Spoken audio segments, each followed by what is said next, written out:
नमाज की फर्जियत कुरान पाक में आई, कहीं नहीं कहा कि नमाज पढ़ो। अल्लाहु अकबर। नमाज क्यों पढ़ते हैं हम पता है? क्या नाम है आपका? नमाज क्यों पढ़ते हैं? हैं? अल्लाह का हुक्म है। आप नमाज क्यों पढ़ते हो? हैं? फर्ज है। आप नमाज क्यों पढ़ते हो? आप नमाज क्यों पढ़ते हो? बोलो। बाकी सारा भी तुम्ही जैसे, टेंशन ना लो तुम। अंदाजा लगाओ, 5 वक्त नमाज पढ़ रहे हो 70 साल से, यही नहीं पता तुम्हें कि अभी नमाज क्यों पढ़ रहे हो। ये तो अभी सैंपल पेश कर रहा हूं मैं।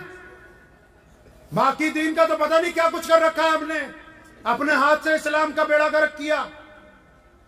और बताऊं, एक जगह से मैं गुजरा आप ही के सूबे में, तो मुझे कुछ लोगों ने रोका। आज से 5-7 साल पहले की बात है। मेरे वालिद मोहतरम मौलाना हबीबुर रहमान लुधियानवी रहमतुल्लाह अलैह मौजूद थे उस वक्त दुनिया में। तो मुझे उन्होंने रोका और चंद सिपाहियों को देख के मेरे पास कुछ मुसलमान आए। अजी हजरत नमाज पढ़ने रुके हो मस्जिद में, तो पता है आप नाइब इमाम हो, कुछ बता दो। तो मैंने उन सबको बुलाया अपने पास। मैं कहा बताने का टाइम तो नहीं है, एक बात पूछना जरूर चाहता हूं, तुम्हें भी पूछ लेता हूं, रिकॉर्ड चाहे हो जाए कोई बात नहीं।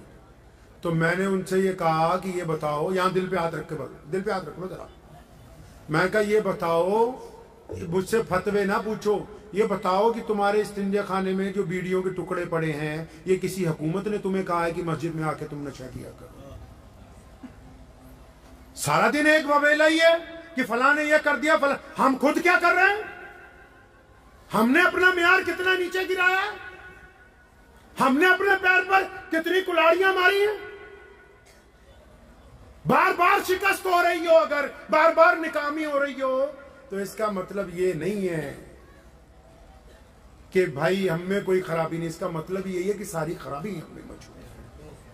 सुनो, प्यारे पैगंबर ने कहा कि पजामा टखनों से ऊंचा रखो, और इसको ऊंचा ही रखना पड़ेगा क्योंकि ये रसूलुल्लाह ने करवाया है। लेकिन जिस दिन ये कहा था कि इसको ऊंचा करो, बिलाल हजरत अबू बकर सिद्दीक दौड़े दौड़े आए, या रसूलुल्लाह मेरा अचानक कई बार ढलक जाता है। और फरमाया अबू बकर तू क्यों फिक्र करता है? या रसूलुल्लाह किन के लिए कह दिया? कहा तो सबके लिए। या रसूलुल्लाह क्यों कहा? फरमाया अबू बकर ये पजामा इसलिए ऊंचा करवाया कि जो लोग पजामा नीचा करके, लंबे लंबे कपड़े पहन के और लंबी लंबी डींगे हाँकते हैं और माँ बाप को सलाम का जवाब नहीं देते, गरीब की तरफ नहीं देखते, सड़क पर आकर के चलते हैं, मैंने ये कपड़ा इसलिए ऊंचा करवाया कि इनके अंदर आजिज़ी आ जाए, गर्दन झुक जाए, गर्दन झुक जाए। अब एक बंदा हो मेरे जैसा मौलवी, पजामा भी टखनों से ऊंचा हो और अपने बाप को सलाम ना करता हो, माँ की इज्जत ना करता हो, बीवी के मुंह पे थप्पड़ मारता हो, बच्चों से गुंडागर्दी करता हो, पड़ोसियों से उसकी बनती ना हो, 5 वक्त भी नमाज पढ़ता हो। अब ये कमबख्त पजामा टखनों की बजाय घुटनों पे भी कर ले, तब भी शरीयत को इससे कुछ लेना देना नहीं। मसले की रूह कत्ल कर दी ना। नमाज की फर्जियत कुरान पाक में आई, कहीं नहीं कहा कि नमाज पढ़ो। हर जगह अल्लाह ने कहा नमाज को कायम करो। क्यों कायम करो? क्योंकि कुरान ने वाज़े तौर पर नमाज की फर्जियत के हुक्म में यह बात कही कि नमाज अल्लाह की इबादत के लिए नहीं, नमाज इसलिए ताकि तुम गंदी बातें करनी छोड़ दो, अच्छी बातें करने लगो। नमाज इसलिए ताकि तुम यतीमों की खबरगिरी करने लगो। नमाज इसलिए ताकि तुम मुत्तकी बनो। अल्लाह को अच्छे लोगों की जरूरत है। अब बंदा नमाज भी पढ़ता हो, ठगी भी मारता हो, नमाज भी पढ़ता हो, चोरी भी करता हो, नमाज भी पढ़ता हो, किसी की बेटी का नंबर भी लेने के चक्कर में हो, नमाज भी पढ़ता हो, अपनी किसी बहन की तरफ गंदी निगाह डालता हो। किस बदबख्त ने कहा कि तू नमाजी है? ये नमाजी होने का ढोंग रच रहा है। इसकी नमाज तो इसको गुनाह से रोक ही नहीं रही। अगर इसकी नमाज इसको गुनाह से नहीं रोक रही, इसको और अच्छी तरह नमाज पढ़नी है। और ये किसने कहा कि मस्जिद इबादत के लिए बनाई? रसूलुल्लाह ने कहा मस्जिद बनाई है ताकि तुम इकट्ठे होकर इबादत करो, ताकि कंधे से कंधा जोड़ के खड़े हो, ताकि तुम्हारे दिल मिल जाएं, ताकि तुम दुख दर्द में एक दूसरे का साथ दो, ताकि खुशी के मौके पर तुम इकट्ठे रहो, ताकि रंग और नस्ल के भेद मिट जाएं। अगर मस्जिद में जाके भी ये पता नहीं है कि मेरा कौन सा साथी दुखी है, परेशान हाल है, तो फिर जमात अभी अपने मुकाम तक नहीं पहुंची है। तो ऐसी बातें अगर करते रहेंगे, मेरा ख्याल सुबह हो जाएगी। अर्ज आपसे बस छोटी सी ये करनी है कि जब भी कभी दीन की मजलिस में जाएं तो ये समझ के जाएं कि कुछ लेने जा रहे हैं। ये जो मदरसे को दे जाओगे ये कोई बड़ी बात नहीं, आखिरत में मिल जाएगा। अपने लिए लेने जा रहे हैं और अब तब्दीली लानी है अपने अंदर। लाएंगे तब्दीली इंशाअल्लाह। काहे की तब्दीली?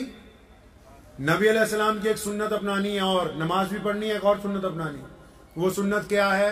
प्यारे पैगंबर चाहते हैं कि जब भी मेरा उम्मती सोचे तो अच्छा सोचे। कैसा सोचे जी?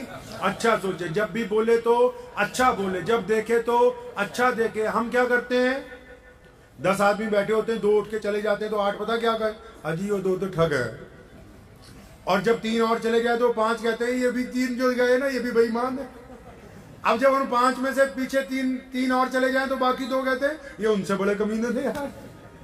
ये हमारी नजरिया बन के है, इसको बदलना है। प्यारे पैगंबर की सुन्नत है, आपने फरमाया कि बदगुमानी कुफर है। अच्छा सोचना है अपने भाइयों के मुतालिक, माँ बाप के मुतालिक, बीवी के मुतालिक, पड़ोसी के मुतालिक, हिंदू सिख दोस्तों के मुतालिक, गैर मुस्लिम भाइयों के मुतालिक। जब भी उम्मीद लगानी है अच्छी लगानी, बुरा नहीं सोचना। रसूलुल्लाह चाहते हैं कि हम मुस्बत सोचें, पॉजिटिव सोचें। सोचेंगे पॉजिटिव इंशाअल्लाह।